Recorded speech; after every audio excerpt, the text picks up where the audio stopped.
Saris December 21 Samantha గారిచే గొప్ప ప్రారంభం. ప్రతి 10,000 రూపాయల కొనుగోలుపై ఒక గోల్డ్ కాయిన్ ఉచితం.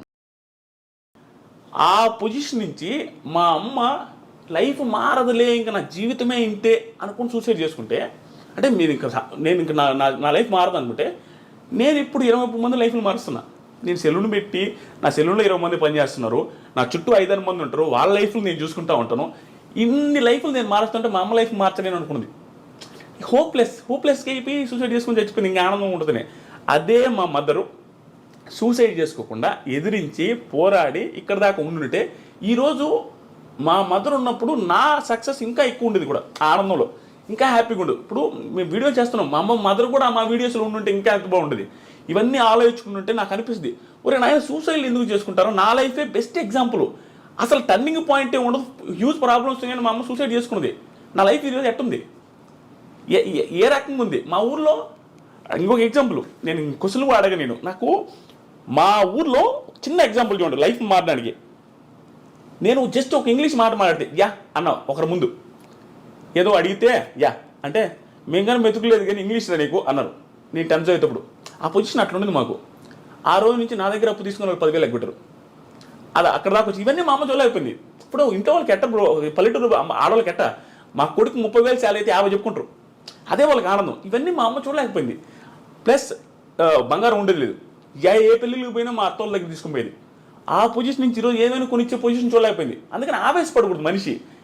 ప్రతి ఒక్కడికి నేనే సక్సెస్ అయినా బ్రో, నా దగ్గర టాలెంట్ లేదు, నేను జెన్యున్గా ఒప్పుకున్నా, నా దగ్గర ఏ టాలెంట్ లేదు, మాట్లాడతా అంతే, ఏది హార్ట్ఫుల్గా మాట్లాడతా, ఏది అనిపిస్తే అది మాట్లాడతా. టాలెంట్ లేని నేనే పెద్దగా చదివాను కూడా కాదు, ఓకే ఏదో వచ్చాయి. అలాంటి పర్సన్ నేనే సక్సెస్ అయిపోయి నా లైఫ్ మా ఫ్యామిలీ లైఫ్ మార్చేస్తే ఎంతోమంది బీభత్సమైన టాలెంట్ ఉంటుంది, వాళ్ళు ఎందుకు చచ్చిపోవాలా, వాళ్ళు ఎందుకు సూసైడ్ చేసుకోవాలి, నాకు అర్థం కాలే. నువ్వు వెయిట్ చేయి. బిగ్ బాస్ చాలా మంది ఆ షోని తిట్టుకుంటూ ఉంటారు, ఇప్పుడు తెలియదు ఉంది అది ఒక షోనా అంటారు. ఇన్ని చెప్తుంటే ఆ షో ఒక లైఫ్ మార్చింది, ఒక ఫ్యామిలీ లైఫ్ మార్చింది, మా తరాన్ని మార్చింది. ఇక్కడ నుంచి మా తరం స్టార్ట్ అయిపోద్ది, మా ఒక జనరేషన్ మార్చినట్టే. దాంతోపాటు నా చుట్టూ ఉండే 20 మంది బతుకుతున్నారు. దీంట్లోనే కెరీర్ ఎత్తుక్కోగలిగిన టైం వస్తే, అన్ని కలిసి వస్తే, అలాంటిది వేరే వాళ్ళు ఎందుకు ఎత్తుకోలేరు, చదువుకొని బాగా చదువుకున్న వాళ్ళు. సో నేను ఈ ఇంటర్వ్యూలో కానీ ఎక్కడొచ్చినా నేను ఈ పాయింట్ నా జీవితం మొత్తం చెప్తా ఉంటా, సూసైడ్లు చేసుకోవద్దు. ఏ లైఫ్ ఏ టైంలో నీకు రోడ్డు మీద 1 కోటి రూపాయలు దొరుకుతుందో తెలియదు. నీకు ఏ పిల్ల నిన్ను నచ్చి ఆ పిల్లకి 100 కోట్లు ఉంటే నీకు తెలియదు. నీకు ఎక్కడైనా చేంజ్ అయిపోవచ్చు, నీ లైఫ్ మొత్తం డిజాస్టర్ నుంచి హై క్లాస్లోకి వెళ్ళిపోవచ్చు. ఆ హోప్ ఉంచుకోండి, ఎవడు చచ్చిపోవద్దు. నీకు నిజంగా చచ్చిపోవాలనిపిస్తే, నీకు అసలు నీ పరిస్థితి బాగాలేదంటే, ఆకలితో చచ్చిపోయి కావాలంటే ఇది వెయిట్ చేయి లాస్ట్ రోజు దాకా ఏది దొరకపోవచ్చు, నువ్వు ఎట్టగా చచ్చిపోతావు. అంటే నీకు నువ్వు చచ్చిపోవాల్సిన అవసరం లేదు, నువ్వు తట్టుకోలేకపోతే అది ఆటోమేటిక్గా అయిపోద్ది, చచ్చిపోవద్దు. అది నేను అనుకునేది. ఆ పొజిషన్ నుంచి ఈ పొజిషన్ దాకా వచ్చి చూసారా, నేను ప్రతిసారి చాలామందికి చెప్పేది అంటే, నేను నా ప్రాబ్లమ్స్ ప్రతిసారి చెప్తుంటా. ఎందుకు తెలుసా, నాకు ఇప్పుడు ప్రాబ్లం ఉంది నేను చెప్పట్లా, నేను డైరెక్ట్గా చెప్పే కదా 33 లక్షలు ఒక నెలలో వచ్చినాయి, నాకు ప్రాబ్లం లేవు, సింపతి కాదు ఇది. నాకు ఒకప్పుడు ప్రాబ్లమ్స్ ఉన్నాయి, ఇప్పుడు లేవని చెప్తున్నా. ఇది ఇన్స్పిరేషన్గా ఉంటుంది, జనాలు చూసేవాళ్ళకి అనే ఉద్దేశంతో చెప్తుంటా. ఎందుకంటే చూసేవాడికి ఒకటి, పోనీ వాడి పొజిషన్ ఆ రోజు ఇంత బ్యాడ్ అంటారా, మంది అంత బ్యాడ్ కూడా లేదు. ఇప్పుడు ఆడి లైఫే మారింది, మన లైఫ్ ఎందుకు మారదురా, ఎందుకు మనం చచ్చిపోవాలనే ఆ హోప్ రావాలి జనాలలో. సూసైడ్ చేసుకునే అంత ఎదవలు లేరు. మా అమ్మని ఇప్పటికీ మా ఊర్లో తిడతారు, ఎదవగాపోతే ఆ రోజు సూసైడ్ ఆ పిల్ల ఎదవగాపోతే అటు చచ్చిపోకుండా ఈరోజు బంగారం ఉండి కదనే ఆవేశపడి ఆ పిల్ల అటు చేసుకుంది కానీ మా అమ్మల్ని తిట్టా ఉంటారు అందరూ. అంతే కదా, చాలా ఇది బ్రో ఇవన్నీ. కానీ పర్ఫెక్ట్ ఎగ్జాంపుల్, 28 సంవత్సరాలకి ఒక రూట్ ఎంచుకుని సక్సెస్ అవ్వడం అంటే చిన్న విషయం కాదు. కానీ ఇన్ని రూట్స్ ఉండగా, అంటే రివ్యూస్ చెప్పాలి అని థాట్ వస్తే సినిమాల మీద చెప్పొచ్చు, పొలిటికల్గా చెప్పొచ్చు. అప్పటికి పొలిటికల్ రివ్యూస్, సినిమా రివ్యూస్ ఇవన్నీ ఇండస్ట్రీలో ఉన్నాయి. ఇవేం కాదని బిగ్ బాస్ అనే షో మీద ఫస్ట్ టైం రివ్యూ చెప్పింది మీరే అనుకుంటా తెలుగు. అంతకుముందు నేను అది కూడా నేను చెప్తాను కదా, అంతకుముందు దిస్ ఈజ్ ఫనీ అని ఉంటాడు. దిస్ ఈజ్ ఫనీ అతను చూసి నేను రివ్యూ స్టార్ట్ చేసింది. అతను ఏదో లైవ్ చేస్తూ ఉంటే నాకు 3-4 వేల మంది చూస్తాం, అది చూసి ఇతను ఎవరు స్వామి ఇంతమంది ఫ్యాన్స్ అనుకుని కామెడీగా మా ఫ్రెండ్తో చెప్తాను, ఇతను ఎవరు ఆయన కూడా బిగ్ బాస్ రివ్యూ చేసాడు. మా ఫ్రెండ్తో అన్న ఇతను వీడియోలు ఏందని ఇంతమంది చూస్తున్నా, మామూలుగా అంటగా వాడేందన్న చేసిదే మనం చేయలేమా, వాడు బిల్డప్కి మావాడు నువ్వు కూడా చేయన్నా అని చెప్పి వీడియో పెట్టా చేసిన, అది సక్సెస్ అయింది, ఆ నుంచి వచ్చింది. నేను చెప్పింది అదే బ్రో, విషయం కాదు, తెలియకుండా నీకు ఒకటి వస్తుంది ఆ టైము. నాకు వచ్చింది అంతే, నా టాలెంట్ కాదు. అందుకని చెప్తాను, ఎవరికైనా ఒక టైం వస్తుంది. సో బిగ్ బాస్ రివ్యూస్ ఎందుకు చేసిన అంటే, నేను ఫస్ట్ యూట్యూబ్ ఛానల్ పెట్టి స్టార్ట్ చేసిన రైతుల గురించి వీడియోలు, రైతుల లాసులు కష్టాలు ఏంది, మీరేమో రైతులు అంటుంటే మీరు శ్రీరెడ్డి ఆవిడ వీడియోలు ఎక్కువ వేసుకుంటున్నారు, ఇంటర్వ్యూలు ఆవిడే వస్తున్నాయి, అప్పుడు ఫేమస్ ఆవిడ, ప్రతి ఒక్కటి కాంట్రవర్షియల్ భలే ఉండేది వ్యూస్. అట్లా ఉన్నారు రైతులు ఊరు పట్టించుకోలేదని ఆ వీడియోలు చేస్తే ఊరు చూసేదిలే. బిగ్ బాస్ గురించి చూడగానే అందరూ చూసారు. ఇంకా అందుకని బిగ్ బాస్ చేస్తాం. ఇప్పుడు ఏది వస్తే అదే కదా చేస్తాం. డబ్బులు వస్తే ఏం తెలియదు. తర్వాత వచ్చినాయి 70,000 వచ్చినాయి, నెక్స్ట్ ఇయర్ 1,80,000 వచ్చినాయి, ఆ తర్వాత ఇంకొంచెం ఎక్కువ వచ్చింది, ఆ తర్వాత ఇంకొక ఎక్కువ వచ్చింది, తర్వాత బిగ్ బాస్కి వెళ్ళాం, తర్వాత ఇక్కడ దాకా వచ్చాం. ఆ టైంలో రైతులకి సపోర్ట్గా వీడియోస్ చేసి ఈరోజు రైతు బిడ్డకి సపోర్ట్ చేసావు బ్రో. అట్లేం కాదు బ్రో, అట్లే అనుకోవచ్చేమో.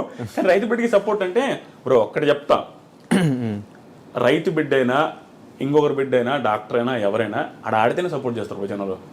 జనాలు తంగలు కాదు, ఖచ్చితంగా ఆట ఏదో పాయింట్లో నచ్చితేనే సపోర్ట్ చేస్తారు. నచ్చకుండా అసలు ఓటు వేయాలంటే హాట్స్టార్ ఓపెన్ చేసి ఎవరికి ఓపిక ఉండదు.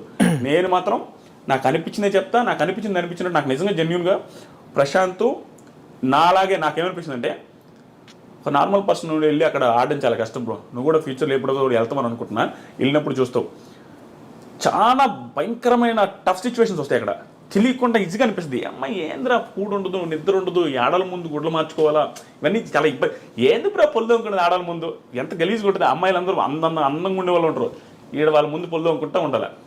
అది చూడడానికి గలీజ్గా ఉంటుంది, ఏడంతా కారుకుంటా ఆ పొల్లు కూడా వాళ్ళ ముందు టవల్స్ కట్టుకోవడం చాలా ఇబ్బంది. అలాంటి సిచ్యువేషన్స్ని ఒక నార్మల్ పల్లెటూరు నుంచి వచ్చిన వాడు ట్యాకిల్ చేయడం చాలా కష్టం. నన్ను ప్రశాంత్లో చూసుకున్నాను. ప్రశాంత్ కూడా అదే సిచ్యువేషన్ ఉన్నది, చాలా ఇన్ఫీరియారిటీ ఉంటుంది, తెలియకుండా వీళ్ళందరూ క్లాస్కి ఉన్నారని. ఆ సిచ్యువేషన్ నుంచి ఏ టాస్క్ బ్రో నువ్వే చెప్పు, జెన్యూన్గా చెప్పు, ప్రశాంత్ ఏ టాస్క్ ఆడలేదు చెప్పు, ఆడలేదా? టాస్క్లు ఆడాడు. తర్వాత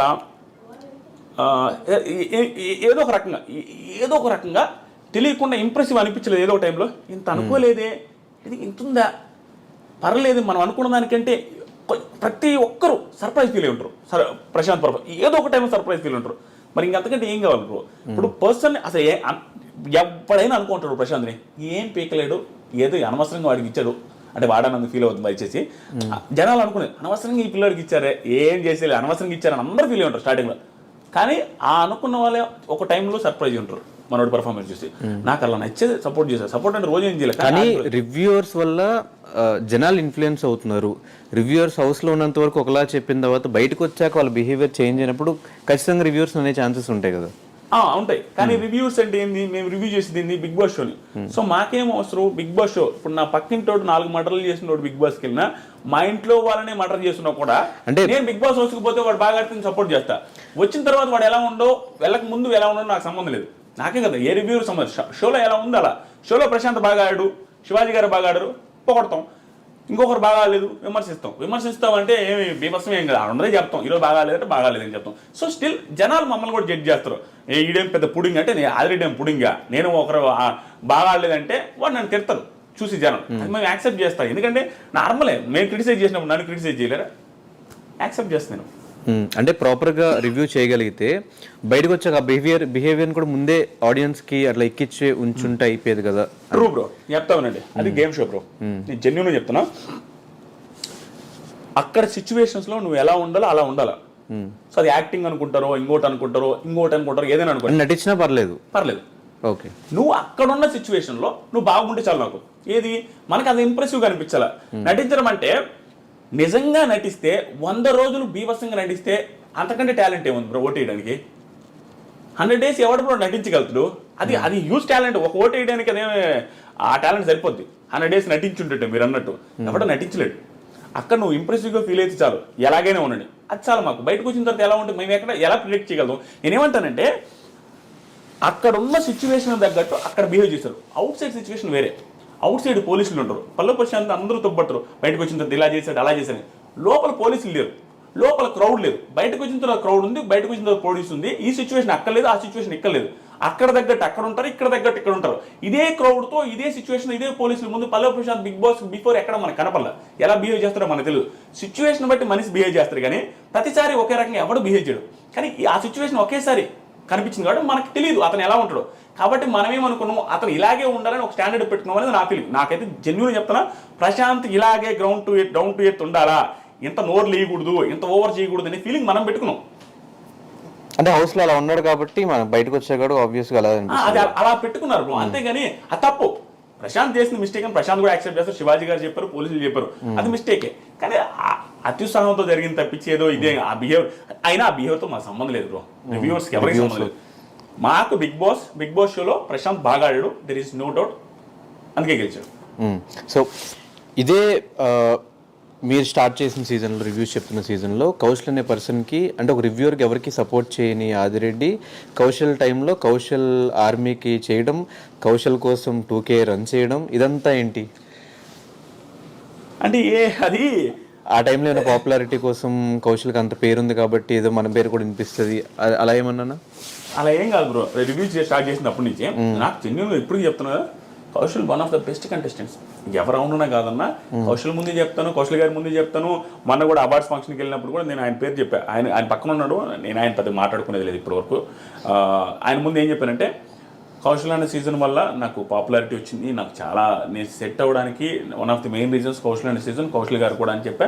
ఇప్పటికీ ఆ గ్రాటిట్యూడ్ నాకుంది. నేను ఎప్పుడైనా కూడా కౌశల్ గారి గేమ్ని ఎవడు తప్పట్లేడు. కౌశల్ తోపు కంటెస్టెంట్, అట్లానే గెలిచాడు. కాబట్టి నేను సపోర్ట్ చేస్తాను బ్రో. 85-80% పీపుల్ సపోర్ట్ చేశారు అక్కడ. యునానిమస్గా గెలిచాడు. దాంట్లో నేను సపోర్ట్ చేయకపోతే నేను ఏదైనా అవుతా. ఆయన సపోర్ట్ చేస్తుంది. జనాలు ఒకటే మిస్కన్సెప్షన్లో ఉన్నారు బ్రో. రివ్యూవర్స్ అనేది ఎట్లా అంటే తెలుసా, వ్యూస్ కోసం నువ్వు ప్రశాంత్ని పొగుడుతున్నావు, వ్యూస్ కోసం శివాజీని పొగుడుతున్నావు. వ్యూస్ కోసం పొగుడుతున్నావు అంటే వాళ్ళ మీనింగ్ ఏంటి? శివాజీని పొగిడితే వ్యూస్ వస్తాయని, శివాజీ పేరు పెడితే వ్యూస్ వస్తాయని కదా. శివాజీ పేరు పెడితే వ్యూస్ వస్తాయని అంటే అర్థమైంది శివాజీకి పాజిటివ్ ఉన్నట్టు కదా. శివాజీకి జనాల్లో పాజిటివ్ ఉంటే నాకు ఒకటే నెగిటివ్ అనిపిస్తాడా? అది ఏముంది తప్పు? మెజారిటీ ఆఫ్ పీపుల్ నచ్చుతున్నాయంటే ఉడాలి నచ్చకూడదని ఉందే. నాకు నచ్చుతారు. కానీ రివ్యూవర్ న్యూట్రల్ గా ఉండాలి కదా. అంటే బయటకు వెళ్ళి 2K వాక్ చేయాల్సిన అవసరం కూడా లేదు కదా. న్యూట్రల్ గా వీడియోస్ చేస్తే అయిపోయేది కదా. అది ట్రూ బ్రో. అది ఆ రోజు ఏమైందంటే అది కొంచెం పిల్ల బచ్చే చేస్తాలే, నేను యాక్సెప్ట్ చేస్తా. అది నిబ్బా చేస్తా. 28 years మీకు. 28 నాకు 28. నా కెరీర్కి నిబ్బా కెరీర్ అది. సో నాకు అంత సీరియస్ ఇది ఏం లేదు. అప్పటికప్పుడే సెట్ అయినా, అప్పుడప్పుడే దానికి డబ్బులు కూడా రాలి అప్పటికి. ఎందుకంటే మానిటైజ్ కూడా అప్పుడే ఛానల్ స్టార్ట్. నేను ఎప్పుడు సీజన్ మధ్యలో స్టార్ట్ చేశా. 70 రోజు 60 రోజు స్టార్ట్ చేసిన ఛానల్ని. అక్కడి నుంచి 40 రోజులు చేసిన రివ్యూ అంతే. అప్పుడు నిబ్బా కెరీర్లో ఉండి నాకు తెలియక చేశా. స్టిల్ ఆ రోజు ఊపుకి, మీకు తెలుసో తెలీదు, ఆ రోజు ఊపికి ఊడికైనా కూడా బయటకు వెళ్ళి కౌశల్ అంటారా అనే ఊపు ఉండింది ఆ సీజన్. ఆ ఊపులో కలిసిపోయింది తప్ప అంత మించి రివ్యూ చేయకూడదు అనేసి అంతేం ఆలోచించరా. కానీ బయటకు వచ్చే మీ ఛానల్కి స్ట్రైక్స్ వేసాడు కదా కౌశల్. ఏదో అది మిస్అండర్స్టాండింగ్స్ వచ్చి అట్లా ఇట్లా వేశారు. నేను ఫీల్ అవ్వలేదు, ఆ ఛానల్ ఏం పోలేదులే. For more videos, please subscribe to iDream. Please subscribe to iDream. Please subscribe iDream. And please subscribe to iDream. For more videos, subscribe to iDream. please like, share and subscribe to the channel. Congratulations, iDream. Subscribe to iDream. Subscribe to iDream. So subscribe to iDream Media. iDream ki iDream team andarki huge congratulations. Please subscribe iDream Media. Please subscribe to iDream. Subscribe iDream. Please subscribe to iDream. iDream అంటే నా కళల channel subscribe చేసుకున్న నోరు తిరుగుతలేదు, మీరైతే గంట గుర్తు కొట్టండి. For more such videos, please subscribe to iDream. Subscribe to iDream. Please subscribe to iDream. Please subscribe iDream Media. Please do subscribe to iDream. Please subscribe to iDream Media. For best entertainment and information, please subscribe iDream. And don't forget to subscribe